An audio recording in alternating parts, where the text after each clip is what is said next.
Insurance ജീവനക്കാരുടെ ദേശീയ സംഘടനയായ ഓൾ ഇന്ത്യ ഇൻഷുറൻസ് എംപ്ലോയീസ് അസോസിയേഷന്റെ 74ാമത് സ്ഥാപക ദിനം വിവിധ പരിപാടികളോടെ ആചരിച്ചു.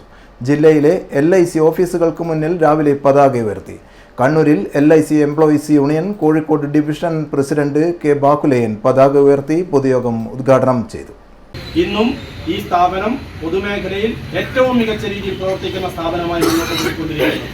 നമുക്കൊക്കെ അറിയുന്നത് പോലെ 5 കോടി മൂലധനത്തിൽ നിന്ന് തുടങ്ങിയ ഈ സ്ഥാപനത്തിന്റെ ആസ്തി ഇന്ന് 52 ലക്ഷം കോടി രൂപയോട് എത്തുകൊണ്ടിരിക്കുന്നു എന്നുള്ളത് എല്ലാവർക്കും അഭിമാനിക്കാൻ കഴിയുന്ന കാര്യമാണ് എന്നുള്ളത് നമുക്കറിയാം. എങ്കിലും നമുക്കിപ്പോൾ അറിയാം, ഇന്നലെ നമ്മുടെ സമ്മേളനം കഴിഞ്ഞിട്ടാണ് നമ്മളിപ്പോൾ ഇവിടെ നിൽക്കുന്നത്. ഇന്നലെയും മിനിഞ്ഞാന്നുമായി കോഴിക്കോട് വെച്ച് നമ്മുടെ ഡിവിഷണൽ യൂണിയന്റെ സമ്മേളനം നടന്നു കഴിഞ്ഞിട്ടുണ്ട്. അതുകൊണ്ട് തന്നെ പ്രധാനപ്പെട്ട കാര്യങ്ങളൊക്കെ നമ്മളവിടെ വിശദീകരിച്ച് കഴിഞ്ഞതുമാണ്.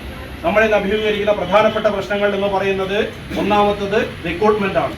ഈ സ്ഥാപനത്തിൽ നിന്ന് വർഷാവർഷം 10,000 പിരിഞ്ഞു പോകുമ്പോഴും പുതിയ ആൾക്കാരെ നിയമിക്കുന്നതിനുള്ള യാതൊരു നടപടിയും ഉണ്ടാകുന്നില്ല എന്നുള്ളത് ഈ സ്ഥാപനത്തിന്റെ ഭാവി നിലനിൽപ്പിന് തന്നെ വളരെ ബുദ്ധിമുട്ടുണ്ടാക്കുമെന്നുള്ളത് കൊണ്ട് തന്നെയാണ് ആ മുദ്രാവാക്യവുമായി സംഘടന മുന്നോട്ട് വരുന്നത്. ഉച്ചയ്ക്ക് പ്രകടനവും കവാട യോഗങ്ങളും നടന്നു. ക്ലാസ് 3, 4 വിഭാഗങ്ങളിൽ ഒഴിവുള്ള തസ്തികകളിൽ ഉടൻ നിയമനം നടത്തുക, 85% ജീവനക്കാരുടെ പ്രാതിനിധ്യമുള്ള സംഘടനയ്ക്ക് ഉടൻ അംഗീകാരം നൽകുക എന്നീ ആവശ്യങ്ങൾ അടങ്ങുന്ന നിവേദനം സ്ഥാപന മേധാവിക്ക് സമർപ്പിച്ചു. ജില്ലാ coordination committee convener MK Premjith, CC Vinod, ടീം മണി, M മനോഹരൻ, M സുധീർ കുമാർ എന്നിവർ സംസാരിച്ചു. തലശ്ശേരി ബ്രാഞ്ച് 1 AP രജില പതാക ഉയർത്തി. C ശില്പ സംസാരിച്ചു. തലശ്ശേരി ബ്രാഞ്ച് 2 PV രാജീവൻ പതാക ഉയർത്തുകയും M അനിൽകുമാർ, V തനുജ എന്നിവർ സംസാരിക്കുകയും ചെയ്തു. മട്ടന്നൂരിൽ K ദിവാകരൻ പതാക ഉയർത്തി. G ഉത്തമൻ, E ചന്ദ്രൻ എന്നിവർ സംസാരിച്ചു. തളിപ്പറമ്പിൽ V ഷിജു പതാക ഉയർത്തുകയും K ഗണേശൻ, K ധീരജ് എന്നിവർ സംസാരിക്കുകയും ചെയ്തു. പയ്യന്നൂരിൽ KV വേണു, A മനോജ്, രമേശൻ പുതിയറക്കൽ എന്നിവർ പങ്കെടുത്തു.